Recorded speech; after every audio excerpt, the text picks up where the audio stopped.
If you're raising a neurodivergent child or you're neurodivergent yourself, your mornings probably don't look like the ones in cereal commercials. Mornings used to wreck me. My daughter would crawl under the table instead of eating breakfast, and she'd be deep into a full-blown puppy show with the toothbrushes. And meanwhile, the clock just kept going, doesn't care.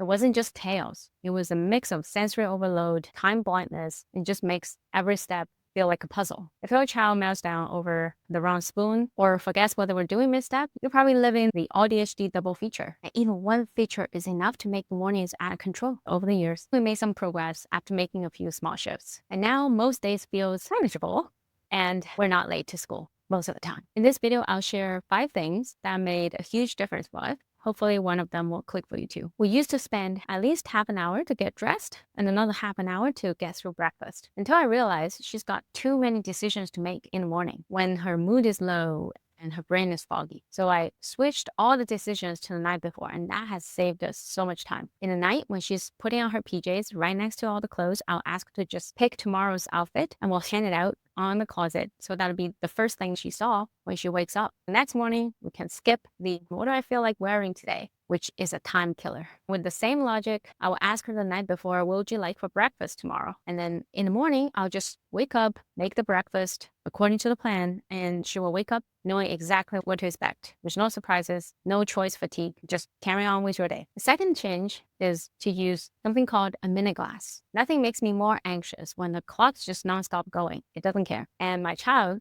is just taking her time on every single thing in the morning. As adults, we have a day we have to carry on a full packed calendar. We have super rigid plans for the day, and we cannot be late because it will lose us credibility at work. It will lose us productivity for the day. And sometimes it will lose your business and even lose your job. I realized I was putting my own stress on my child. She doesn't get the same urgency when I keep nagging her about hurry up. Time blindness is not letting her feel the urgency, no matter how many times I repeat myself. So instead of doing that, which is totally ineffective and sometimes make things worse, I got a visual timer. I wish I could show you, but I couldn't find it right now because I think she just hid it today. But it looks like this. Technically, this is not even a typical visual timer because the typical visual time has the zone of timing color. But I found this one useful because it chunks up the activities in nicely biteable time chunks. The ones that we got takes 2 minutes, which is perfect for many tasks. 2 minutes, brush your teeth. 2 minutes, put on your socks. 2 minutes, put on your shoes. It's perfect. And I don't have to rush her. The 2-minute glass speaks for itself. My daughter would almost feel like it's a competition and start speeding up instantly. It was so much better than my millions of reasons to explain why we need to hurry up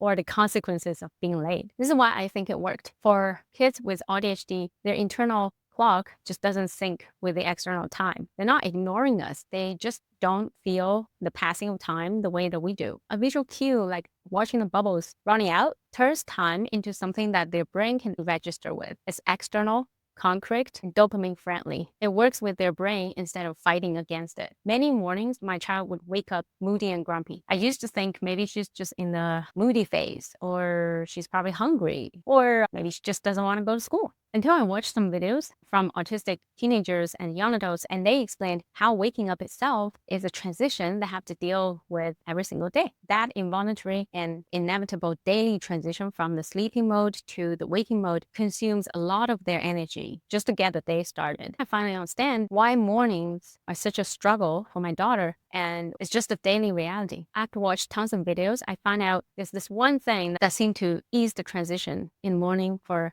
many people. That is the sensory warm-up. Sometimes it's just a little sensory boost, like a big bear hug or mini jumps in bed, or it can be just a warm or a cold drink. These small things can settle sensory buzz and wake them up faster. It's like waking them up but with a sensory treat. Another lesson learned is about instructions. I used to full instructions in the morning. Let's go upstairs, brush your teeth, and put on your socks. Half of the time, my child would not do any of them or stop at step 1 and not moving forward. Now, I try to just say one word if I can. So shoes, toothbrush, backpack, water bottle. AuDHD brains don't hold a multi-step verbal instructions well. especially in the rushed and noisy environment like mornings. Stripping it down to one word prompt, remove the overwhelm. It gives her just enough to act on that one thing matters the most at the time. But finally is to keep the morning path as simple as possible. That means cutting down the detours and streamlining the steps. Simple things like putting a toothbrush right next to the hairbrush or putting her backpack at the door right where she changes her shoes. You've probably done some of this already at your home without thinking. I used to waste so much time just running upstairs, grab her stuffies, and running downstairs, get her water bottles, and upstairs again. The good thing is this is a one-time setup. It probably only takes you 10 minutes. You just pretend to go through the morning around the house and relocate the object that caused you a detour if you notice any. What it does is not just minimizing the time that takes you from A to B, it protects the momentum. Every time I say, oh, wait, let me grab something real quick, it's like hitting the brakes so hard when she's